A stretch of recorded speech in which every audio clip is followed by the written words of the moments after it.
Alright, John Jones has been telling everyone how he's thinking about fighting Alex Pereira after Stipe because he believes it would be the biggest fight to make. Although we know that's not the real reason. Is it, John? Tom Aspinall still has no opponent for his main event at UFC 304 and says Jones continues to play games. He says right now the guy is playing games again, trying to convince the public what he wants and what he doesn't want. We can chat about John if and when he ever signs the contract with my name on the other side. Because right now, let's be honest, it's not looking very likely. Right now, I have no idea what's going on. I wish I could announce on social media. I wish I could start dragging traffic that way. But right now, I have no idea. I'm just getting myself prepared for that day. As far as an opponent and stuff like that, I don't know what's going on right now. And both DC and Sonnen react to Jones steering away from the Tom Aspinall showdown. Not everybody hits like Francis Ngannou or Alex Pereira, but if you can get away from that and manage that, it's much less risky than fighting a guy with a full skill set that's complete, and that's exactly what Tom Aspinall looks to be. So I love what John is doing in terms of being smart, finding the right matchup.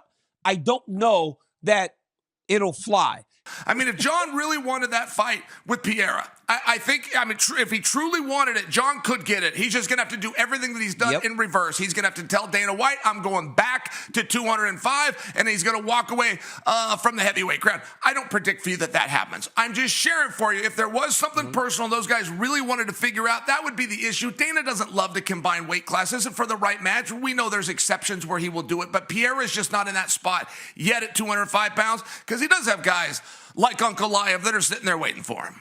I would like John to go back to 205 because he looks stronger, he looks more physical, and he looks like the baddest man on the planet when he's down there. Also on their show, DC is left in shock when Sonnen reveals that Charles Oliveira has a list of demands in order to be the backup fighter for McGregor vs. Chandler. Charles Oliveira is saying that he will be the backup fighter for that fight, but he has a list of demands. Now, before I read you and our audience... Chill, he has demands? He can't have demands. Yes, he has demands to be the backup fighter. And before I read those to you and our audience, I would like to ask you, do you think that those demands and the UFC's needing and wanting of them, or you compare that to me writing down and stuffing it into a bottle and throwing it into the ocean with a tag on it that says NASA to let NASA know my demands to be the first human on Jupiter? Like, which demand is going to be thrown in the trash can first? All of the Charles Oliveira or mine to go to Jupiter?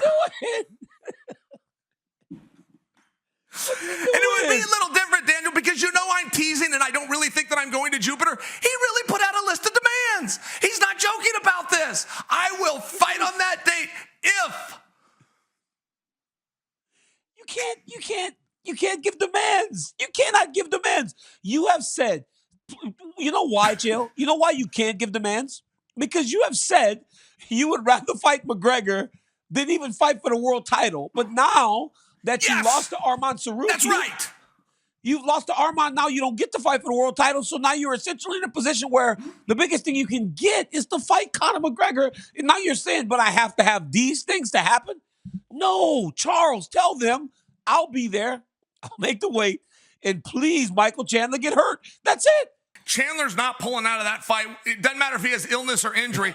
McGregor's not pulling out of that fight without illness or injury. He's actually the most consistent person in UFC history when it comes to signing a contract and following through with it and just come in top heavy. Hey guys, I'll do the whole thing, but my participation for getting licensed and going through training camp and showing up, right all of a sudden you get an extra first class ticket. You're in a bigger suite to enjoy International Fight Week where you're probably going to be getting sozzled up anyway because you damn sure aren't fighting. That's it for today. Please consider subscribing. See you next time.